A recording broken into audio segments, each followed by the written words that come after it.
నమస్కారం అండి. నా పేరు డాక్టర్ శ్రీనాథ్ గుప్తా. నేను ఇక్కడ ఆర్థోపెడిక్ ఆంకో సర్జన్ని. అనగా బోన్ క్యాన్సర్స్కి ఆర్ కాళ్ళకి చేతులకు ఉన్న కండరాల క్యాన్సర్ మేనేజ్మెంట్ చేస్తాను. సో బేసిక్గా క్యాన్సర్ అని సందేహం ఎప్పుడు రావాలంటే కాళ్ళల్లో చేతులలో దెబ్బ తాకకుండానే నొప్పి రావడము, ఆ నొప్పి క్రమంగా పెరుగుతూ పోవడము, దాంతోపాటు వాపు రావడము, అలాంటివి ఏమైనా అయితే మనకి ఫస్ట్ క్యాన్సర్ ఉంది అనే సందేహం వ్యక్తం చేస్తుంది అనమాట. సో అలా డౌట్ వచ్చినప్పుడు దగ్గరలో ఉన్న స్పెషలిస్ట్ దగ్గరికి వెళ్ళండి, ఆర్థోపెడిక్ సర్జన్ దగ్గర. వాళ్ళు ఇన్ కేస్ క్యాన్సర్ ఉంది అనిపిస్తే నెక్స్ట్ మీరు ఆర్థోపెడిక్ ఆంకో సర్జన్ని స్పెషలిస్ట్ని కన్సల్ట్ అయితే దానికి సంబంధించిన టెస్ట్లు ట్రీట్మెంట్ చేస్తారని. బోన్ క్యాన్సర్ యూజువలీ 15-20 ఏళ్ళ కంటే తక్కువ వాళ్ళల్లో ఎక్కువగా ఉంటుంది. సో అన్ఫార్చునేట్లీ పిల్లల్లో ఎక్కువ చూస్తూ ఉంటాము, కానీ కాలు కాపాడే ఆపరేషన్ చేయగలుగుతున్నాం కాబట్టి ఇప్పుడు ట్రీట్మెంట్ చాలా మెరుగ్గా ఉంది. సో పురుషులలో ఎక్కువగా ఉంటుంది మహిళలకు కంపేర్ టు, బట్ సుమారుగా ఆల్మోస్ట్ ది సేమ్, అంటే చాలా ఎక్కువ డిఫరెన్సియేషన్ ఏం లేదు. సో ఇప్పుడు బోన్ క్యాన్సర్లో మొత్తం 3 రకాలు ఉంటాయి. 3 రకాల్లో 2 రకాలు అనగా ఆస్టియోసార్కోమా, మళ్ళీ ఇవింగ్ సార్కోమా. ఈ రెండిట్లోనూ కీమోథెరపీ అనేది ఇస్తామన్నమాట. సో ఆస్టియోసార్కోమా అనుకోండి, దీంట్లో 6 to 8 సైకిల్స్ కీమోథెరపీ ఇస్తారు, దీంతోపాటు సర్జరీ. సో ఇది ఒక 6-7 months ట్రీట్మెంట్ అవుతుంది. అదే ఇవింగ్ సార్కోమా అనుకోండి, ఇవింగ్ సార్కోమాలో కీమోథెరపీతో పాటు సో ఇవింగ్ సార్కోమాలో ట్రీట్మెంట్ ఒక 11 months దాకా అవ్వచ్చు. అదే ఇంకో టైప్ ఆఫ్ క్యాన్సర్ ఉంటుంది ఖాండ్రోసార్కోమా అని. ఖాండ్రోసార్కోమాలో సర్జరీ తప్పితే ఇంకా ఏం పనిచేయదు, కీమోథెరపీ రేడియేషన్ పనిచేయమన్నమాట. So surgery is the only option for chondrosarcomas. So pain అనేది ఫస్ట్ స్టార్ట్ అయ్యింది, పెయిన్తో పాటు స్వెల్లింగ్ అనేది స్టార్ట్ అయ్యింది. సో అది ఏ బోన్లో అయితే ఉంటుందో ఆ బోన్ని వీక్ చేస్తూ పోతుంది అనమాట.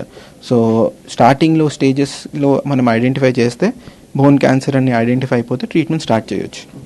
అలానే వదిలేసామనుకోండి, నెగ్లెక్ట్ చేసామనుకోండి, ఆ బోన్ వీక్నెస్ అనేది పెరుగుతూ పోయి మెల్లగా బోన్ విరిగిపోయే అవకాశాలు కూడా ఉంటాయి. సో అంత స్టేజ్ వరకు తీసుకెళ్లారే అనుకోండి, బోన్ విరిగే స్టేజ్లో వచ్చారే అనుకోండి, అలాంటి కేసెస్లో కాలు కాపాడే ఆపరేషన్ చేయడం చాలా కష్టం. సో అందుకే ఎప్పుడైనా మీకు ఏదైనా డౌట్ ఉంటే, లైక్ ఫర్ ఎగ్జాంపుల్ మళ్ళీ చెప్తున్నాను, దెబ్బ తాకకుండా నొప్పి రావడం ఆర్ దెబ్బ తాకకుండా వాపు రావడం అలాంటివి ఏమైనా ఉంటే ఇవాల్యుయేట్ చేసుకుంటే తొందరగా బెటర్. సో రకరకాలు ఉంటాయండి, కొన్ని స్లోగా పెరిగేవి ఉంటాయి, కొన్ని ఫాస్ట్గా పెరిగేవి ఉంటాయి.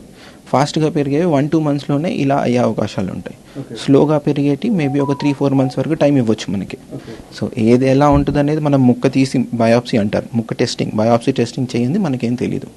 సో బయాప్సీ టెస్టింగ్ చేస్తేనే మనకి అది అగ్రెసివ్గా, అది లో గ్రేడా, హై గ్రేడా, ఇంటర్మీడియట్ గ్రేడా అనేది ఐడియా వస్తుంది. సో ఇప్పుడు ఫర్ ఎగ్జాంపుల్ కాలు కాపాడే ఆపరేషన్ చేసామనుకోండి, సో మంచిగా ఇప్పుడు లేటెస్ట్ టెక్నాలజీ వల్ల మెగా ప్రొసెస్ అంటాం అనమాట, ట్యూమర్ ప్రొసెస్. సో మొత్తం కాలు లైక్ తొడ బోనే అనుకోండి, ఫీమర్ బోన్ కానీ మోకాల్ బోన్ చుట్టూరా కానీ ఎక్కడొచ్చినా, చేతుల్లో కానీ ఎక్కడొచ్చినా మనం ఆ బోన్ మొత్తం తీసేసి మెగా ప్రొసెస్ అంటారు, ఇంప్లాంట్ మొత్తంగా వేయొచ్చు.